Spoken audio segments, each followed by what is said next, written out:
My mother is a time traveler. She taught me that everyone is equal. Woman hold up half the sky. She even made me go to school. But when I picked up my books and discussed national policy with the grand tutor, my imperial brothers stopped treating me as well as they used to. In the dead of winter, they pushed me into the frozen lake. Just as I was about to drown, that light appeared. Wei Lingxiao jumped into the water and pulled me out. Princess Jing'an, don't rush to get up. I will carry you back to the palace. She was the only one in the academy who wasn't afraid of the princes, and the only other woman besides me. She was Wei Lingxiao, who had just inherited the title of Marquis of Zhengguo. I huddled obediently against her shoulder and let out a small sob, only to be scolded by her. Princess, what is there to cry about? Those bastards are just bullying you with their numbers. You can simply mark this grudge and pay them back in the future. There is absolutely no reason to torment yourself over it. I was so scared that I immediately fell silent, not even daring to let my tears or snot run. As soon as I entered my mother's bedchamber, I struggled to break free in a hurry. That embrace was too scorching. I threw myself into my mother's arms. In front of Wei Lingxiao, I didn't dare to cry. After she finished reporting the cause and effect to my mother and left, only then did I burst into loud sobs. My mother held me, just like when I was a child, gently patting my back while comforting me. How speechless. A bunch of little tea kettle mouths. What are they getting so triggered about? I was used to my mother's strange way of speaking, and I mostly understood that she was scolding the brothers who bullied me. So I nodded vigorously, mimicking my mother's words. Exactly. My brothers are just triggered. Then, Jing'an, do you still dare to go to school? I froze, feeling incredibly conflicted. I have always loved the quiet, and I love reading and writing, but after suffering such humiliation, I was also terrified. Just as I was hesitating, a clear, crisp voice drifted in from outside the window. Of course I dare. It was Wei Lingxiao, who had returned to retrieve her cloak. The woman with a face like jade stepped through the door, the splendor of the palace unable to mask her imposing presence. She knelt to pay her respects, and made a promise that would accompany me for the rest of my life. Your humble servant is willing to protect Princess Jing'an, so that she may never suffer the slightest bullying again. She looked at me, the brilliance in her eyes shining brightly. I didn't know at that moment what she had decided to invest in me. I only knew that this look gave me immense courage. In that case, does the princess still dare to go to Shangshan Hall tomorrow? I wiped away my tears, brushed back the stray hair at my temples, and replied to her with a tearful voice. Then I will go to the north gate tomorrow to wait for Lord Wei to enter the palace, and go to school together with you, my lord. Neither wind, frost, rain, nor snow shall stop us. That was the first time Wei Lingxiao smiled at me. Neither wind, frost, rain, nor snow shall stop us. She is only 16 this year, yet she is already a marshal leading troops. During the Eastern campaign last year, she traded her right eye for glorious military achievements. So, from our first meeting at Shangshan Hall, I felt a great deal of awe for this female marquis who wore an eye patch. But the next day I waited at the north gate until the snow began to drift, and still did not see Wei Lingxiao. She sent a personal soldier to deliver a message, saying that the emperor had summoned her urgently last night, and she had led her troops out of the city. I couldn't help but frown. It must be so cold out there. Yet, I don't even dare to walk on the road at night. While she is already capable of marching through the night, the soldier asked if I had any words for Wei Lingxiao. I thought for a long time. Wind, frost, rain, and snow cannot stop Jing'an from studying. I sincerely hope the marquis will take care of her health and return safely. Please add one more message for her. I am waiting for her to return so we can go to the Shangshan Hall to study together. My head maid, Qijin, teased me for it. Other princesses invite princes and young nobles, but you, princess, are obsessed with a female general. Qijin, she is different. She is not like those princes and nobles who treat women as mere ornaments. She respects me. In her eyes, I am a princess who can discuss state affairs. A princess just like my imperial brothers. Qijin shook her head. With a look of worry, she helped me out of the sedan chair, and we walked toward the Shangshan Hall. She couldn't help but remind me again. Princess, just try to be more yielding. Don't be so at odds with the princes. Otherwise, it is always the princess who suffers. Yes. It is always the princess who suffers. I couldn't help but repeat her words. Thinking about it, it is truly ridiculous. Siblings fighting each other, both children of the emperor, yet it is always the daughter who suffers. I had prepared myself to be humble and submissive, but to my surprise, the moment I stepped into the classroom, I was greeted with extreme enthusiasm by two of my imperial brothers. I was completely bewildered. The fourth prince, who could never keep a secret, crouched beside me and said with a smile, "Imperial sister, you are close with Marquis Wei. Why didn't you tell us?"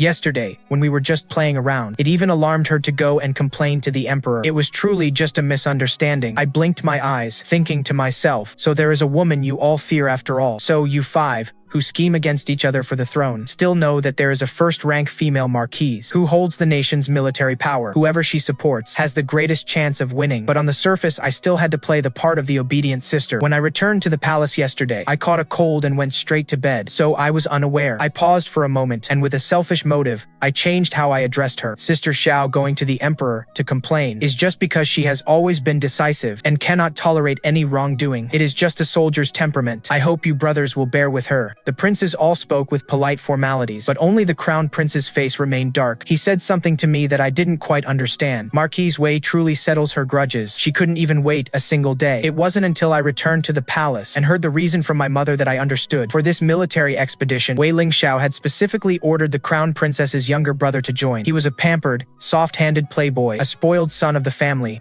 The battlefield is extremely dangerous. Who knows if he will return alive? I asked my mother in a soft voice, "Do you think that Marquis Wei did this to stand up for me? Is that why she arranged it this way? You two have no relationship. Why would she stick her neck out for you? Besides, no matter how illustrious her achievements are, she wouldn't easily dare to offend the crown prince, would she?" Hearing this, I felt a fleeting moment of disappointment that was barely noticeable, but my mother's words were reasonable and well-founded, so I could only nod. From the very beginning, it was all unclear and ambiguous. We clearly had no real relationship, yet I still found myself intentionally listening for news regarding the state of the war. When the princes were at the Shangshan Hall, they loved to discuss these court affairs with the Grand Tutor. That was how I learned that. In the coldest days of late winter and early spring, Wei Lingxiao had gone to the harsh and bitter northern desert. I heard that before any real fighting even began, many soldiers had already died from the extreme cold. Thinking of the sensation of falling into the icy lake that day, I couldn't help but shiver. I couldn't help but step forward and interject, "Third brother, you just said Sister Xiao went to quell a rebellion. Who is rebelling? Are they Sister Xiao's opponents?" Second brother advised me coldly. "This is not something either of us can manage."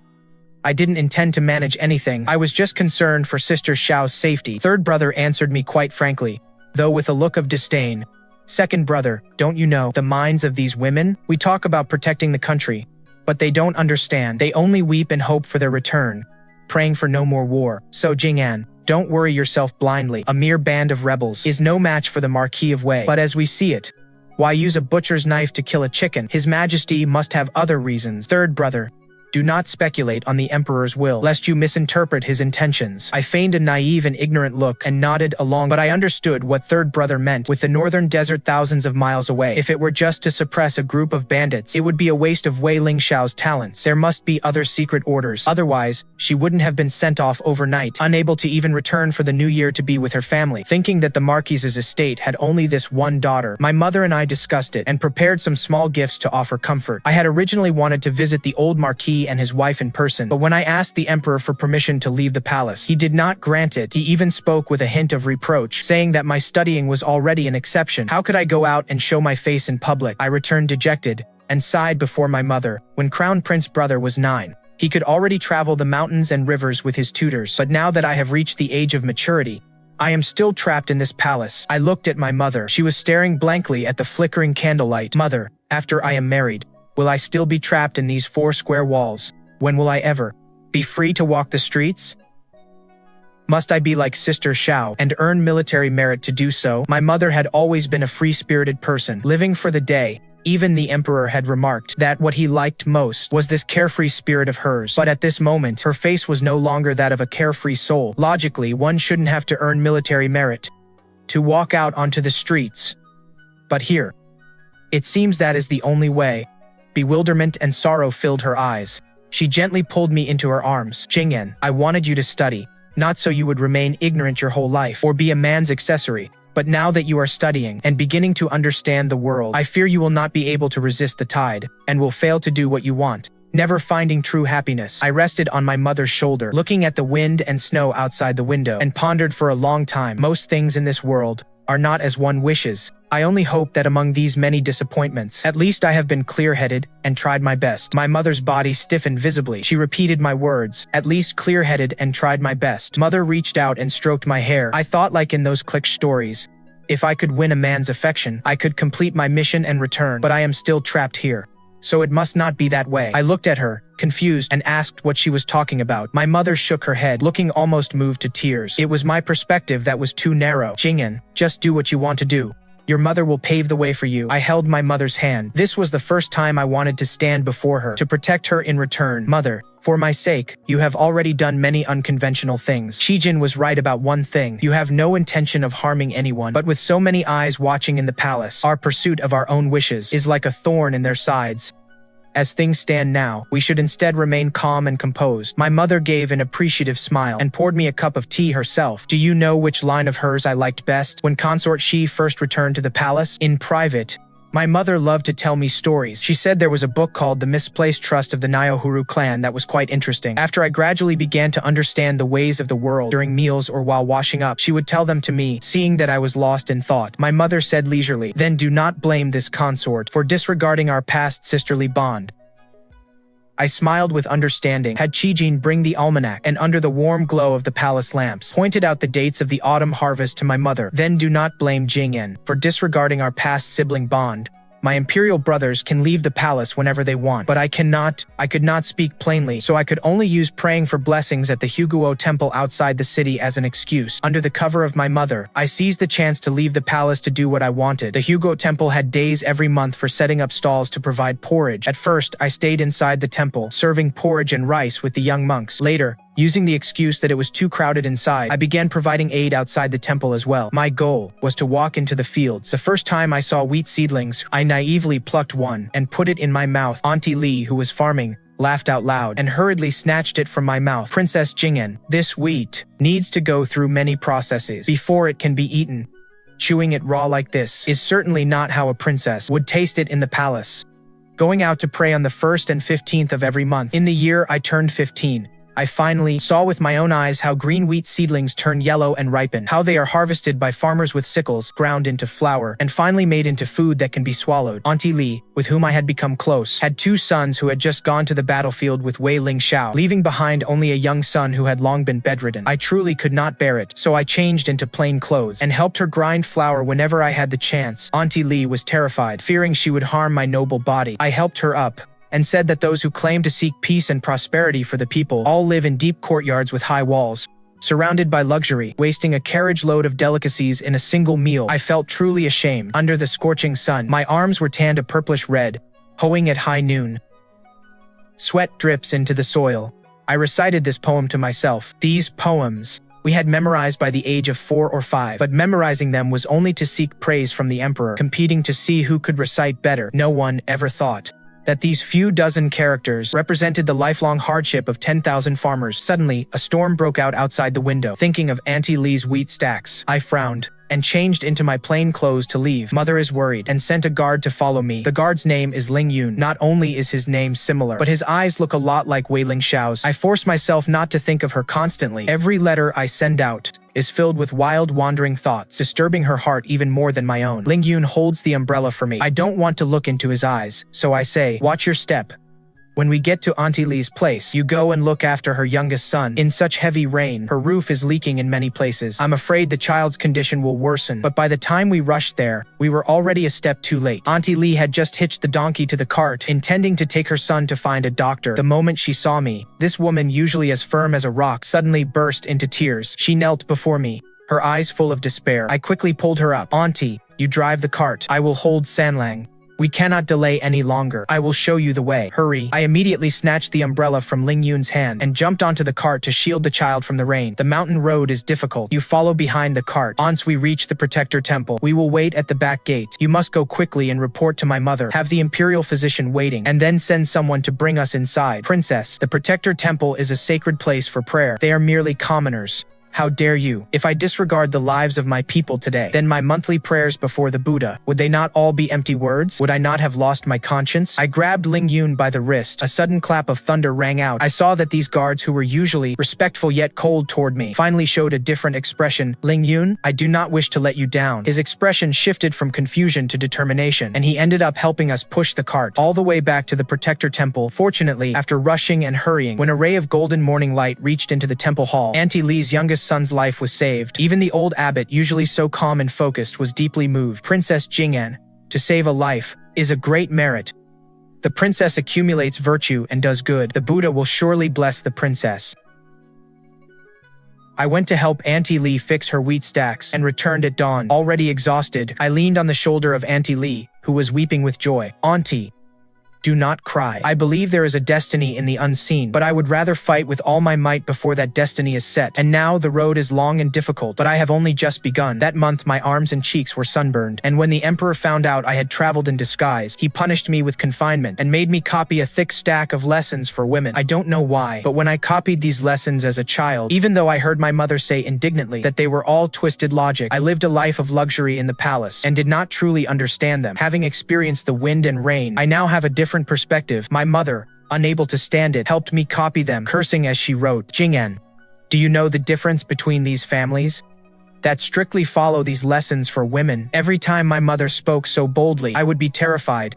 My mother is always like this. Well, read in poetry and literature, but addicted to cursing. When I was young, I urged her to be more refined in her speech, but she didn't care. As a modern university student, my character is unpredictable. I match strength with strength. Facing these green teas and scumbags, I have no choice but to let the insults fly. So now I'm used to it. I could only stroke her cheek, signaling her to lower her voice. I don't know. Please tell me, mother. The difference is, they can understand human speech, but they choose not to. Therefore, they only listen to what they want to hear. I recalled some stories about my mother. Back then, I was still very young and couldn't fully understand them. For instance, while other concubines were busy thinking about how to dress themselves up to attract the emperor's attention, she would be in her chambers reading, writing, or learning to make incense. She was particularly skilled at arithmetic, so much so that even the emperor often sought her advice. Or for example, when my mother was most favored, the empress would often come to make things difficult for her. Yet my mother took the initiative to ask for contraceptive soup. She scoffed at the sons others dreamed of having. If raised well, a daughter can also provide for my old age. If raised poorly, a son is born in vain.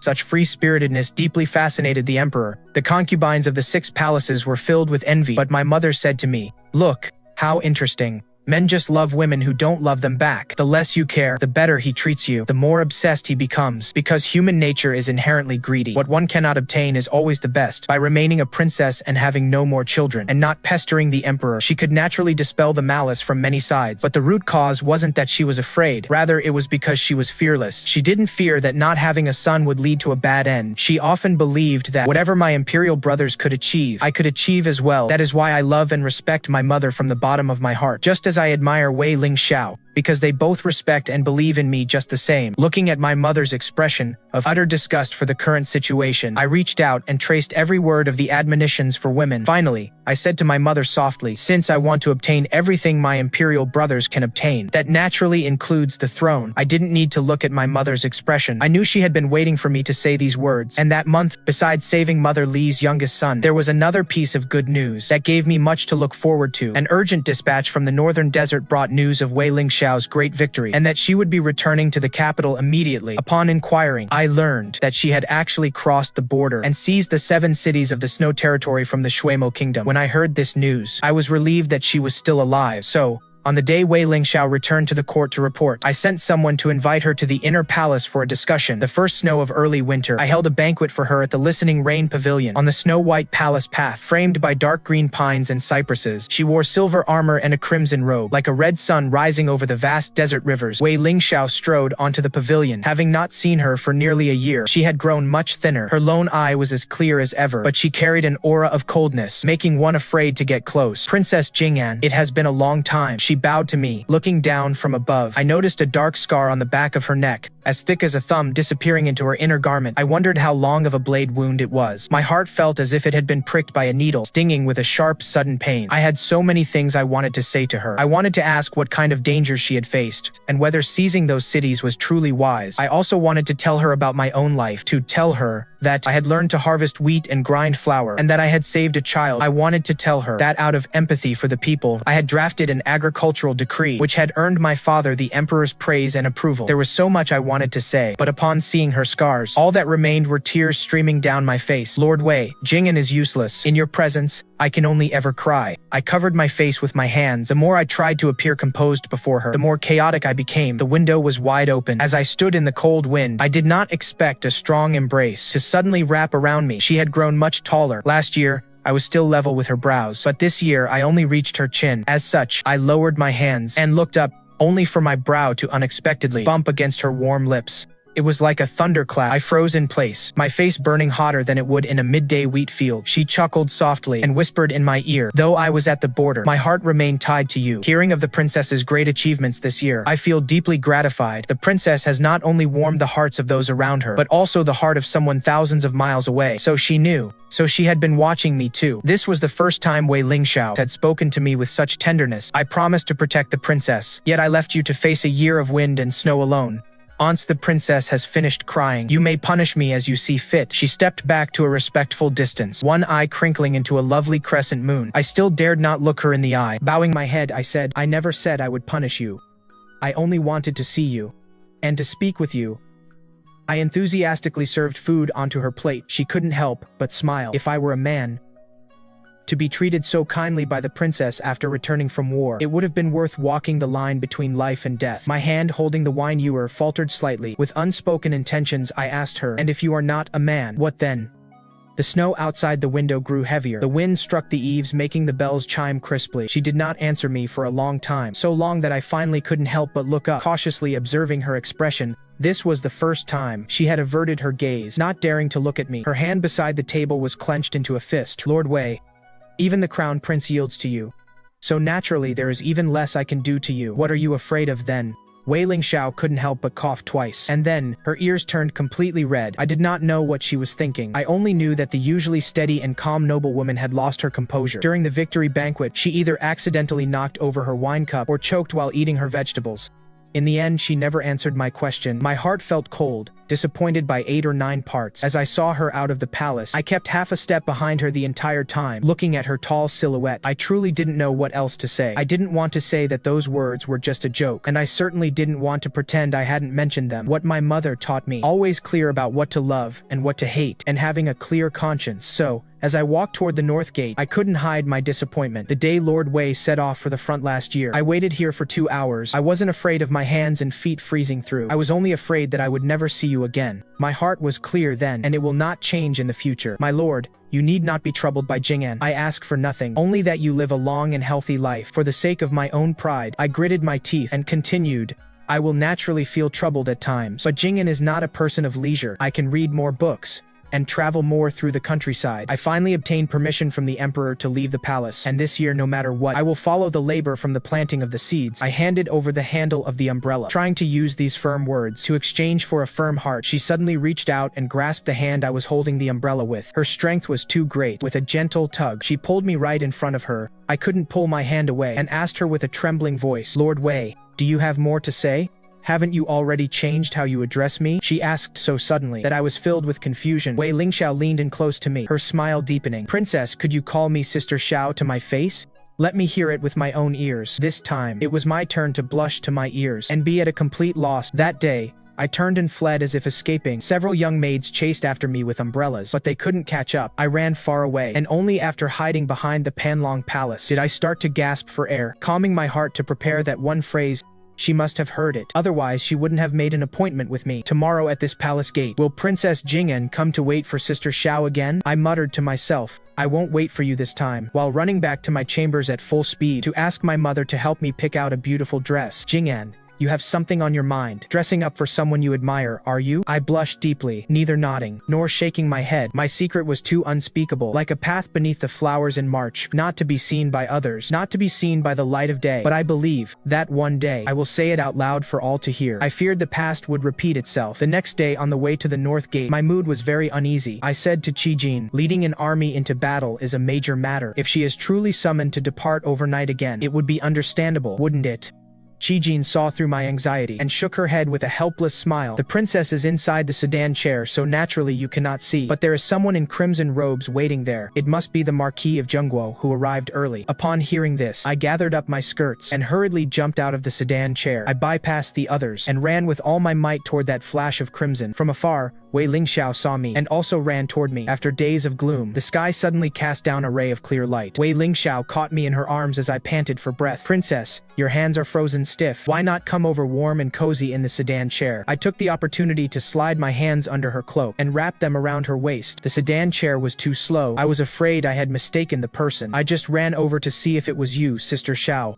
Next time I head out on a campaign, I will be sure to let the princess know well in advance. I took her arm and we happily headed to the Shangshan Hall. This time, with her sitting behind me, I no longer felt like I was sitting on pins and needles. Whenever the Grand Tutor praised my unique insights, I couldn't help but look back at her, practically wearing my desire for praise on my face. She of course played along, chiming in with agreement and clapping repeatedly. In the end, I was the one who felt embarrassed first. In the past, whenever the Grand Tutor read the essays I wrote, my brothers would surely go through them word by word, making snide and sarcastic remarks. But today, with Wei Lingxiao here, seeing how close the two of us were, they didn't dare to make a sound. I decided to throw my weight around, walking up to the fourth imperial brother who had the sharpest tongue and asked, "Fourth brother, you usually love to find fault with everything. Why haven't you said a single word today?" It actually makes this younger sister feel quite anxious. Out of the corner of my eye, I saw Wei Lingxiao leaning lazily against the back desk with one hand, watching us with a calm and composed expression. The fourth imperial brother looked as if he wanted to bury his head inside his book. "I usually point out flaws because I hope for your improvement, sister. Since I can't find any today, it shows that your writing skills have already surpassed mine. That is a good thing, sister. You should be happy. If I have improved, shouldn't fourth brother be happy too?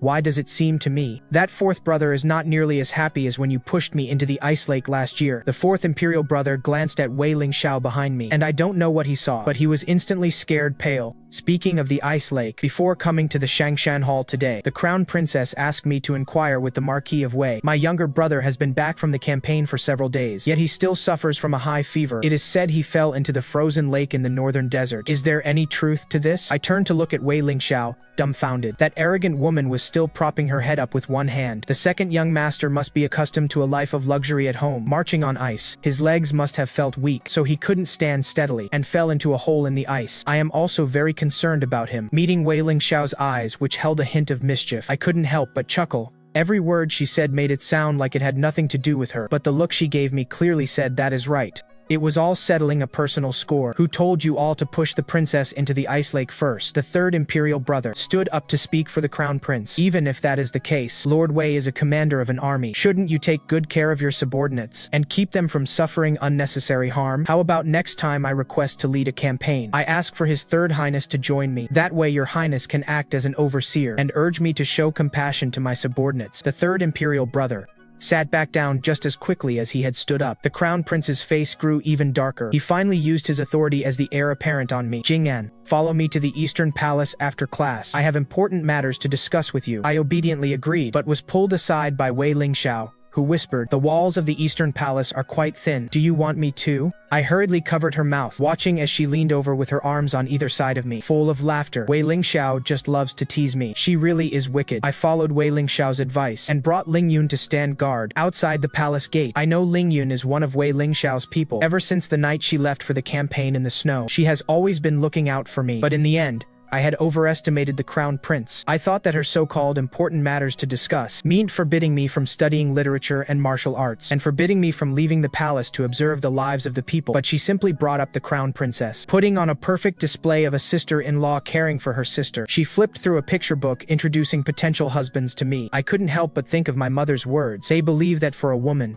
marrying well and bearing a house full of children is the definition of a happy, fulfilled life. That is why they try to lure me with excellent husbands, hoping to force me back into the position they have decided I belong in. But I, too, wish to study literature and martial arts to compete for power, and to become a noble official whose name is recorded in history. Brother Crown Prince, your imperial sister is in no hurry for this, nor do I have any interest in it. I lifted my head, looking around at the carved beams and painted pillars. Your imperial sister has been clever and perceptive since childhood, and I tend to think more deeply than others. I understand, imperial sister. Before I started my own family, my mind was also adrift, without a sense of direction. But once I had a family of my own, I stopped indulging in such wild thoughts, especially after I had children of my own. I never imagined she would actually dare to lay a hand on me. Behind the gloomy cold palace, there lies an even more desolate place called the Grass Hut. That is where the hostages from enemy nations are kept. The crown prince's henchmen threw me inside after binding me tightly. They held a blade to the hostage's throat, ordering him to defile me. My heart turned cold with terror, but with my mouth gagged, I could not call for help. The hostage begged and pleaded, but to save his own life, he still reached out with trembling hands to undo my clothes. The moment he touched me, a sharp pain twisted in my stomach. I kicked and struggled, but I could not break free. I lifted my head and could only see a sliver of the attic skylight left open. Dark clouds rolled across the gloomy sky, and the thunder shook my very soul. Brother Crown Prince, no matter what, I am still your sister. Just as I was sinking into despair, a deafening,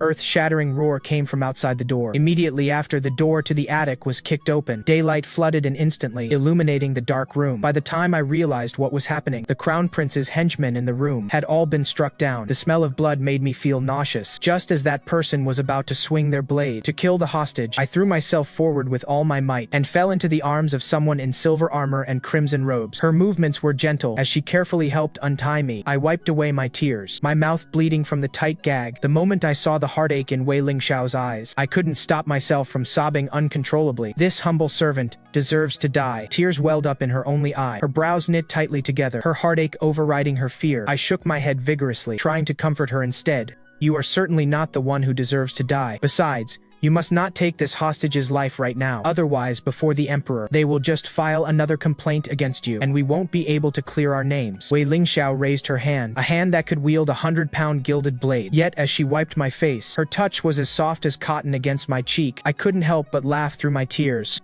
Her eyes, once red with the fury of battle, finally softened. She picked me up and first took me back to my mother's palace. She was determined to go before the throne alone to accuse the Crown Prince, but I held her back, asking her to wait for me to change so we could go together. We were all women here. Mother didn't give any orders, and Wei Lingxiao turned away. As I removed my outer garments, sensing Wei Lingxiao's burning gaze, I couldn't help but blush. They've left red marks on your skin. It must hurt so much. And what about all your own sword and blade wounds? Do they not hurt as well?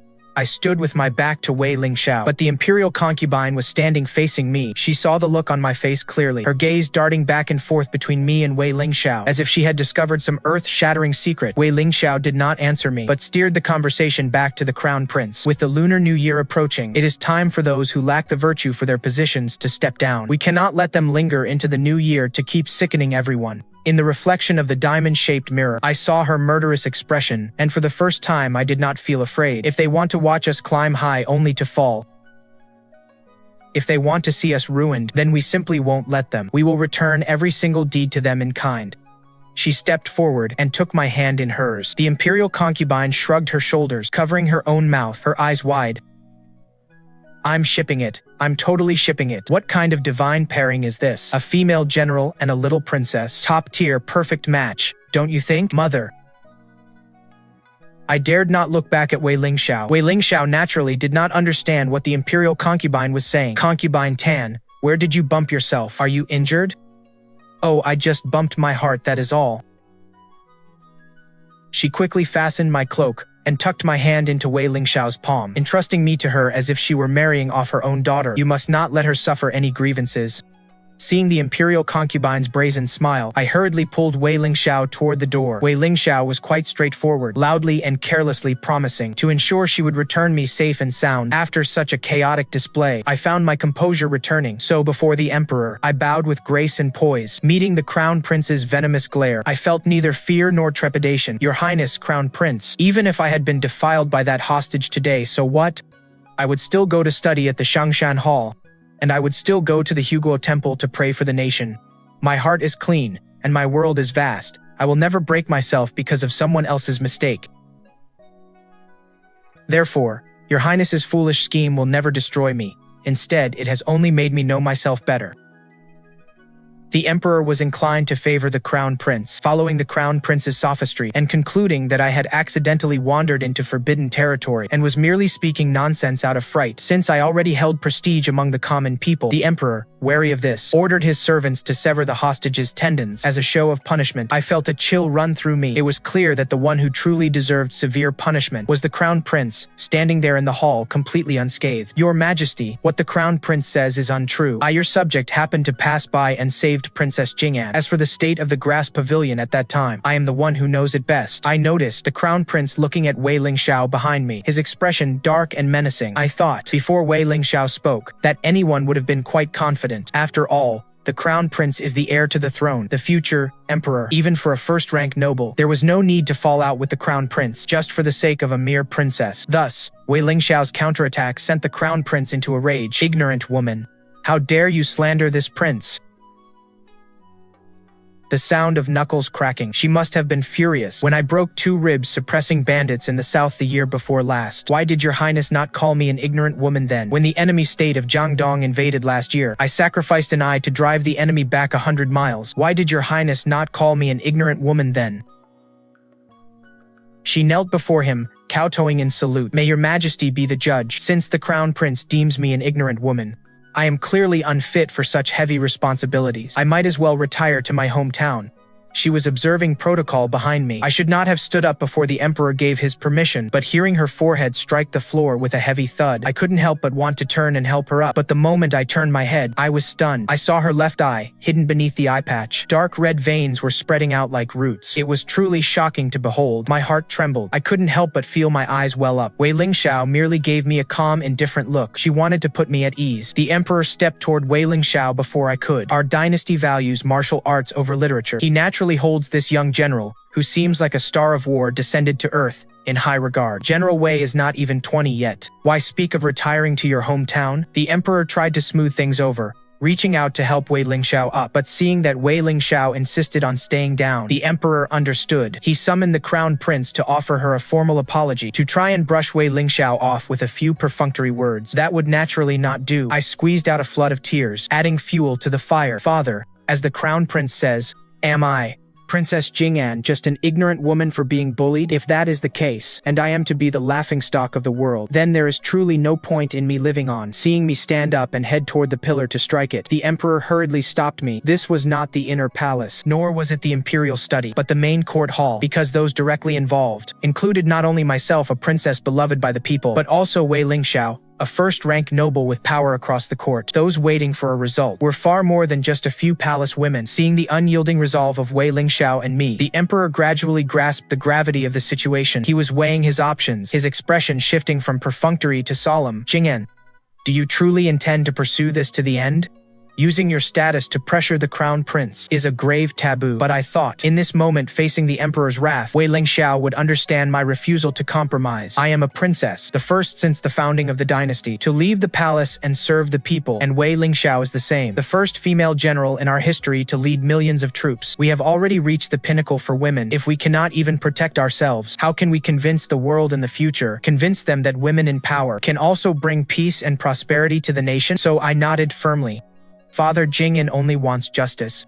Seeing my stubborn attitude, the emperor coughed violently several times, his body swaying, actually appearing unsteady on his feet. I remembered when I saw him last year. He was still full of vigor. I don't know why, but looking closely now, he actually had quite a few gray hairs. Yet, in the end, he did not give me justice. He ordered the crown prince to return to the eastern palace and reflect in seclusion, forbidden from stepping outside for 3 months. Although I didn't feel that being defiled would ruin my life, but from the crown prince's perspective, he wanted nothing more than to destroy my reputation, to ruin me completely. However, he only received such a painless punishment. What is more ridiculous is that everyone felt that for the sake of a princess, making the crown prince reflect for 3 months was already giving me plenty of face. So that new year, I was not happy at all. The fireworks were brilliant. I nestled into my mother's shoulder and let out a long sigh. She gently patted my shoulder and said slowly, "The weather is turning cold. The Wang family is bound to go bankrupt."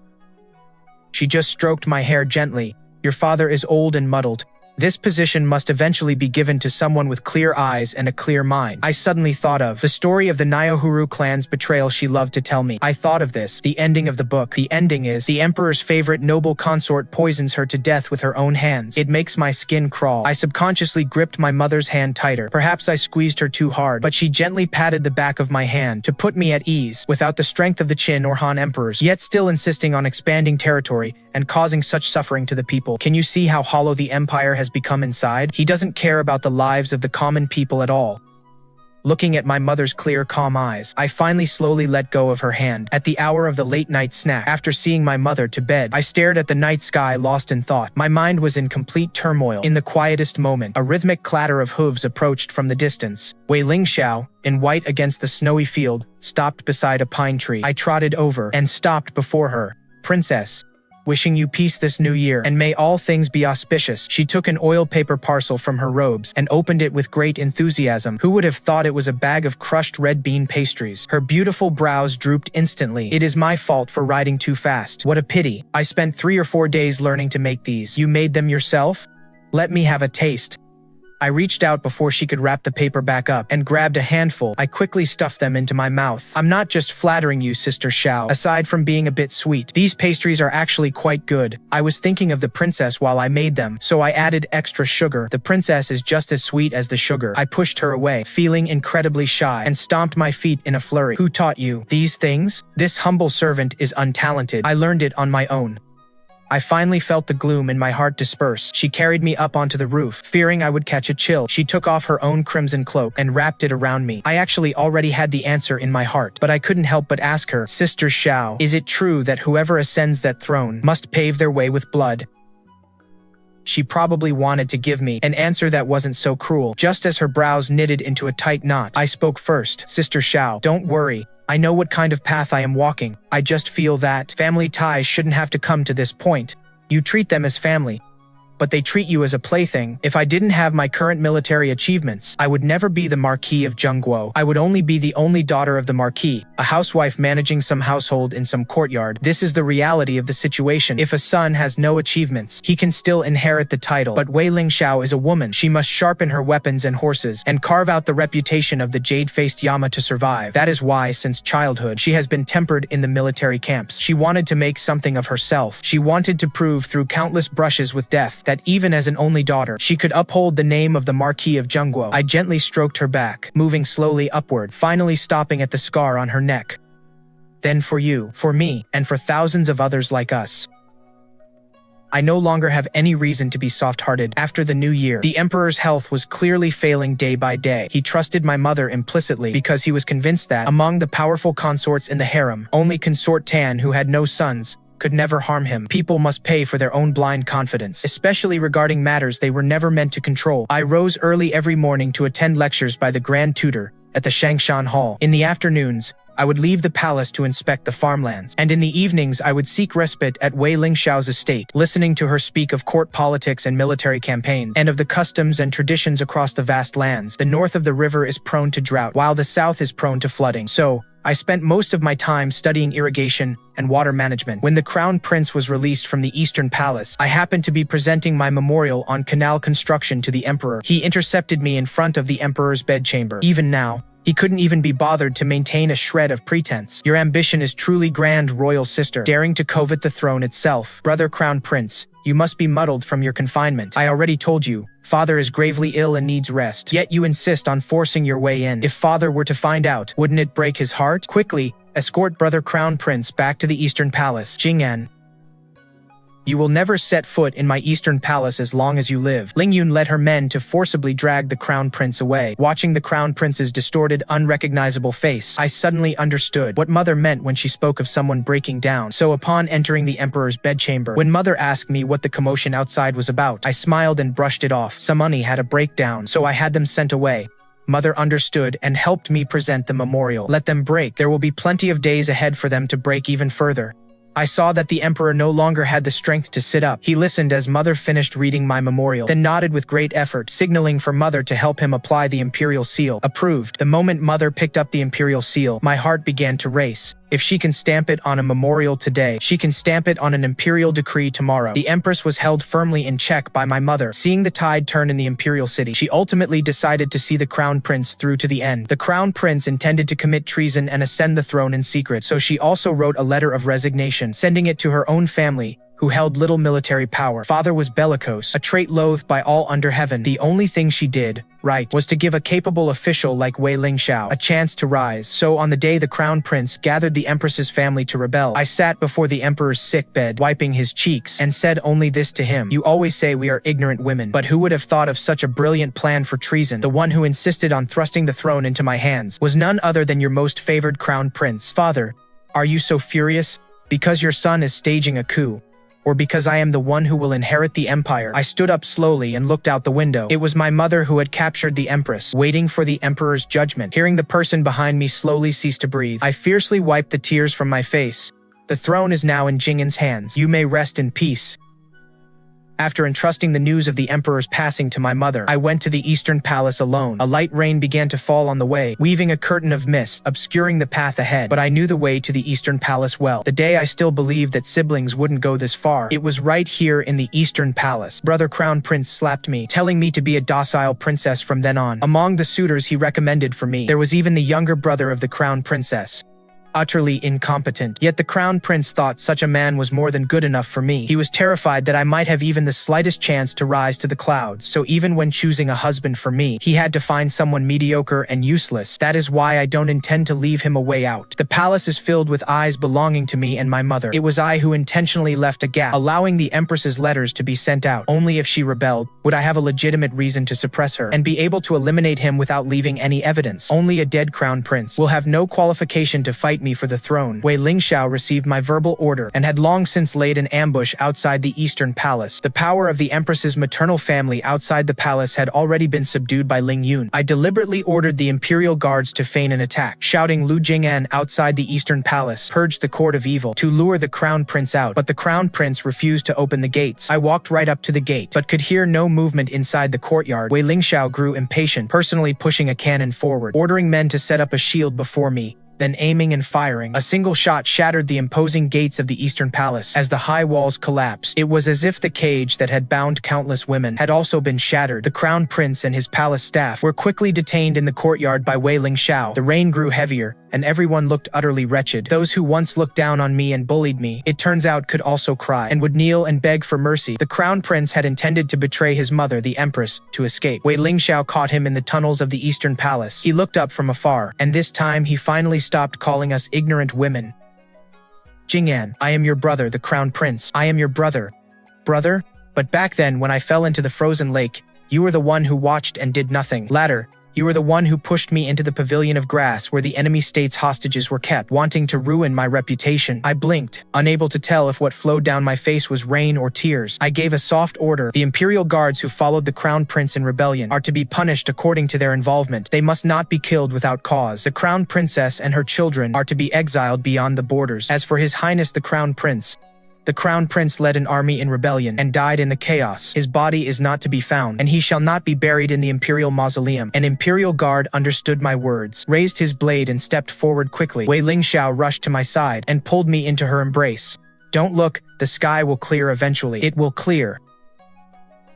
It was like a long dream, as if a lifetime had passed. When I finally regained my senses, the sky had indeed cleared. Everything was just as we had anticipated. Shijin brought the dragon robe before me. "Your Majesty, the court officials are waiting in the Great Hall. Let this servant dress you." The historians wrote at great length, calling me the greatest empress in history. Hearing this, I only felt dazed. My intention in taking the throne was never for such empty fame. I only wanted women to work hard their whole lives, to live their lives to the fullest, instead of living in fear of being kicked out by their in-laws. I wanted women to be able to rightfully inherit the throne and titles just like men, with the virtuous and talented holding them. So, after I ascended the throne, I established academies and official positions so that women could also read and write and enter the court as officials. I abolished the bans on the inner palace. The concubines who were once trapped by my father in those small square courtyards could all walk out of the palace gates to see the vast and beautiful world. Wei Lingxiao drank wine heartily, knowing I had no intention of invading other lands. Wei Lingxiao lived peacefully, enjoying a few years of comfort. Naturally, there was also my reluctance to let her go. I only asked her to train more skilled generals so we could defend our own borders. After all, the current priority was to recuperate and rebuild, to let the people have enough to eat, to ensure the elderly are cared for and the sick are treated. I am willing to be a monarch who bridges the past and the future, letting future generations create a golden age. In our leisure, we enjoyed the flowers and the moon. I held Wei Lingxiao in my arms, feeling quite apologetic. The political situation is still unstable, and the world is still harsh toward me. I'm sorry, I still dare not give you a formal title. There is plenty of time ahead. I know Jing'an will surely achieve it. She respected and trusted me as she always had. She was my meritorious official and loyal subject, and even more, the one I held closest to my heart. I am unworthy of your kindness, Jing'an. I can only repay you with my entire life. That was a mid-autumn festival night of reunion. I knew that while Wei Lingxiao and I embraced under the moon, Mother had quietly packed her bags and left the palace alone. On the day of my coronation, she had said things to me I could never quite understand. It seems my choice this time was the right one. She gripped my shoulders and smiled at me mysteriously. Jing'an, you have gained your freedom. This time let your mother gain her freedom too. I arrived and was immediately handed a swaddled infant, achieving the painless motherhood achievement right from the start. And you were such an easy baby to raise. It was honestly a blast, you know? I'll have quite a story to tell when I get back. After all these years with mother, I had gradually come to realize that I didn't need to understand what she was saying, only to know what mood she was in. So I cupped her face in my hands. Just go and do what you want to do. Jing'an only wishes for your happiness and for you to be safe and healthy. In that instant, her eyes turned red and she pulled me into her arms weeping. My dear Jing'an, though she had only ever traveled as far as the fields by the palace walls, she held the entire empire and its people in her heart. Though she had suffered every grievance, she always wanted to stand before me to shield me from the wind and rain. That is because mother taught me well. In the end, her words became incoherent, leaving only the repeated calling of my name. Though I had always only half understood her, I had a premonition that she had finished her task and was leaving me, but I was willing to listen to her and let her go in pursuit of her own freedom. This deep palace had trapped her, but now the palace gates were wide open. She could go and see the vast world and learn even more fascinating things. Even something as difficult as mathematics, she handled with ease. I believed that nothing could ever stump her. My mother was the wisest woman in this world. Finally, I raised a cup of wine under the moonlight, offering a toast in the direction mother had gone. Empress Jing'an, the road ahead is long and arduous. Are you afraid? Jing'an's heart is clear and devoted to the people. As for all else, let history be the judge.